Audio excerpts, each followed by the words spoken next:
Assalamualaikum warahmatullahi wabarakatuh. Kami dari kelompok 2 mata kuliah Psikologi Organisasi yang diampu oleh Bapak Muhilham MM. Kami di sini akan menjelaskan beberapa studi kasus.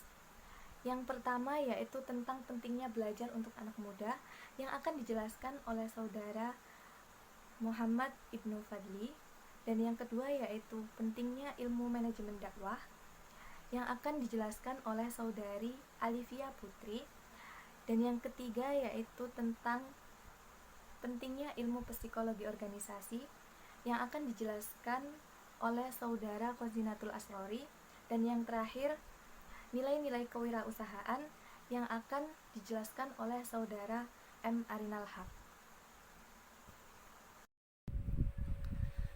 Oke teman-teman, kali ini saya Muhammad Ibnu Fadli Syarifatullah akan menjelaskan poin pertama, yakni pentingnya belajar di kalangan anak muda. Nah, belajar itu adalah segala sesuatu yang dilakukan oleh pelajar dan hukumnya wajib ya teman-teman, terutama bagi kita kalangan anak muda wajib banget buat belajar. Belajar ini sebenarnya bisa dilakukan di mana saja loh, bisa di rumah, bisa di tempat bimbingan, ataupun dimanapun kita berpijak. Nah, belajar ini kan biasanya kita lakukan kalau kita lagi mau ujian ya. Nah, sebenarnya seperti yang saya bilang tadi, belajar itu bisa dimanapun dan kapanpun. Nggak harus nunggu ujian pun juga kita juga harus belajar. Nah, dengan belajar kita bisa menambah wawasan kita, meningkatkan kecerdasan dan meningkatkan keilmuan yang kita punya. Jadi sebagai manusia kita nggak boleh buat berpuas dalam hal keilmuan, harus terus belajar. Nggak boleh kita merasa oh saya sudah punya ilmu ini, oh saya jadi nggak usah belajar ini. Nah, itu adalah hal yang harus kita jauhi ya teman-teman, karena kita sebagai manusia dari kita lahir sampai kita wafat kita juga perlu belajar agar kita menjadi manusia yang berilmu. Lah, dengan berilmu kita bisa menebarkan berbagai manfaat, kita bisa sharing ke teman-teman kita, ke saudara-saudara kita, bahkan ke masyarakat luas, sehingga kita menghilangkan, minimal menghindarkan lah mereka dari yang namanya kebodohan. Saya pernah diberi pesan oleh guru saya berpesan demikian, jangan bangga menjadi manusia yang tidak berilmu, jangan bangga akan kebodohan. Nah, sebagai manusia kita perlu menggali, kita perlu terus belajar agar kita memiliki ilmu yang lebih luas. Nah, dengan ilmu yang lebih luas kita bisa tidak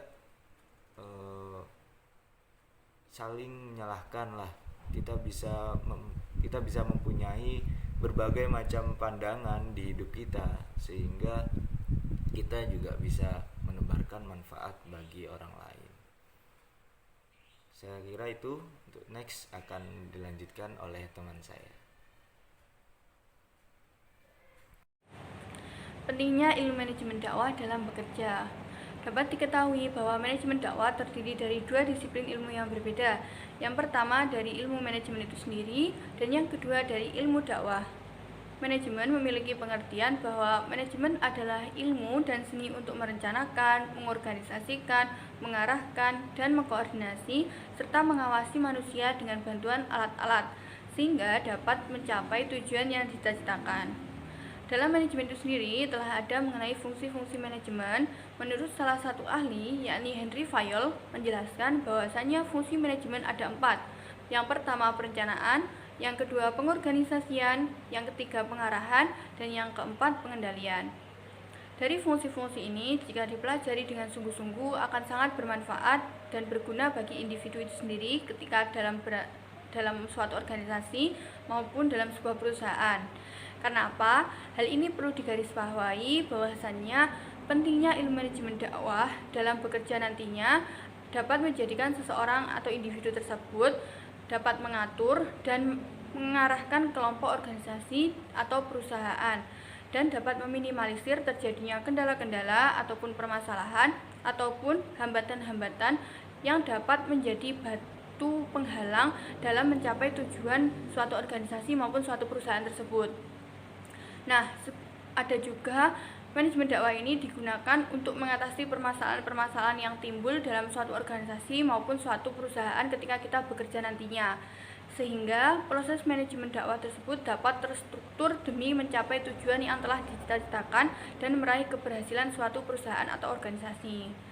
Namun tak kalah pentingnya lagi, selain dapat digunakan dalam sebuah perusahaan, manajemen dakwah ini dapat digunakan seseorang pendakwah untuk menyebarkan dakwahnya di manapun ia berada. Karena apa? Di dalam manajemen dakwah ini telah diajarkan mengenai apa yang harus dia sampaikan, kepada siapa dan kapan dia harus menyampaikan dakwah tersebut, dan bagaimana strategi yang harus dia lakukan dalam berdakwah tersebut. Apa sih peran pentingnya psikologi organisasi dalam berkarir? Sebelumnya, psikologi organisasi itu apa? Jadi psikologi organisasi adalah studi tentang perilaku manusia dan tempat kerja. Terus kenapa perusahaan itu butuh psikologi organisasi? Karena di setiap perusahaan itu terdapat masalah, dan masalah-masalah itu seperti perselisihan antar karyawan, semangat kerja yang rendah, rotasi karyawan itu tinggi. Jadi di sisi lain manajer pun tidak semua tahu psikologi dari anggota tim masing-masing.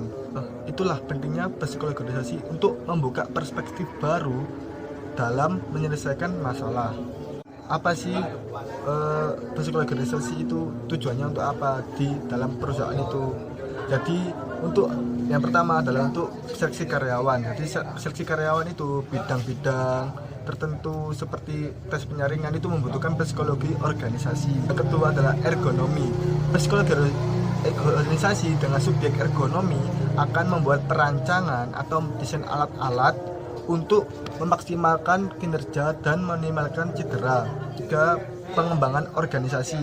Dan pengembangan organisasi ini membantu untuk meningkatkan organisasi melalui program-program penambahan keuntungan, desain ulang produk, serta perbaikan struktur organisasi.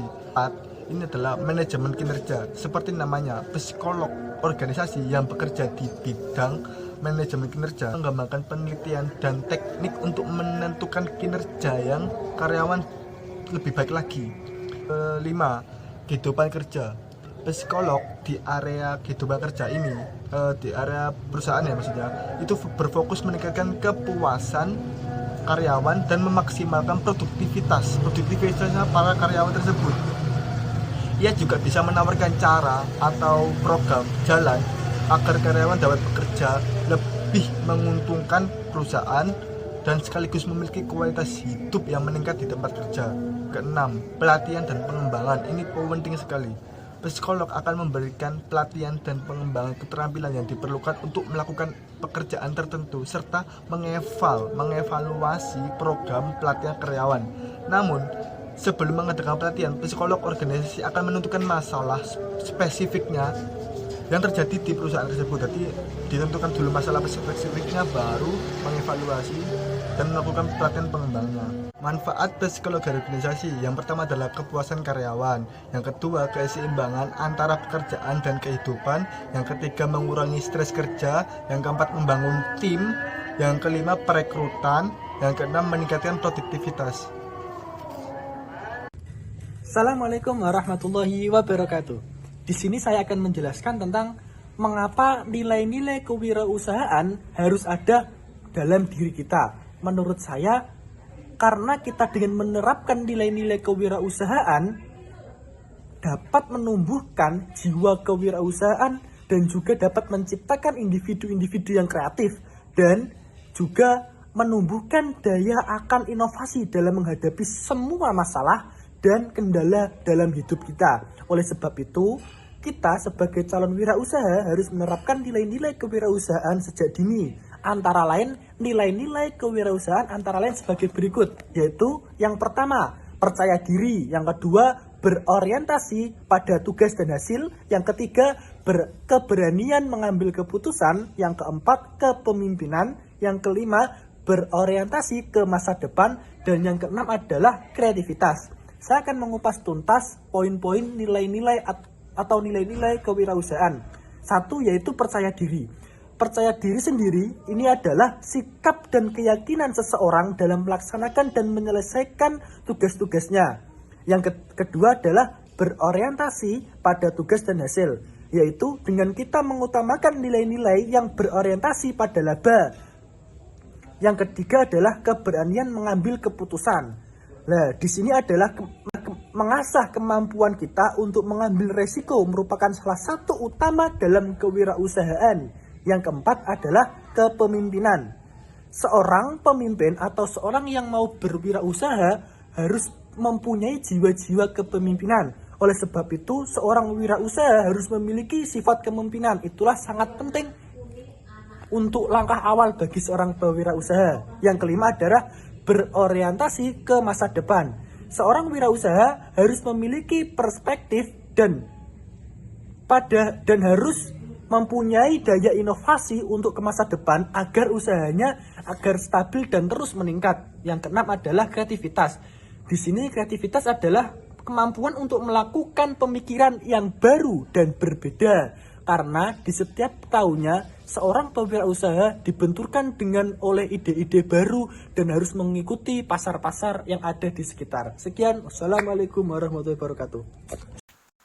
Jadi kesimpulan dari beberapa studi kasus yang telah dijelaskan, poin pertama yaitu pentingnya belajar untuk anak muda, di mana pendidikan sangat penting sekali untuk semua orang, karena bertujuan untuk mencerdaskan dan mengembangkan potensi dalam diri untuk masa yang akan datang. Dan poin kedua yaitu pentingnya ilmu manajemen dakwah dalam bekerja, di mana apabila kita berada di lingkup organisasi atau perusahaan, kita bisa menggunakan dakwah mengajak seseorang dalam kebaikan. Dan poin yang ketiga yaitu pentingnya psikologi organisasi. Di situ kita dapat mempelajari dan memahami bagaimana perilaku seseorang dalam organisasi. Dan yang keempat, nilai-nilai wirausaha, di mana kita bisa belajar menumbuhkan kreativitas dan inovasi dalam berwirausaha. Sekian dari kelompok kami. Wassalamualaikum warahmatullahi wabarakatuh.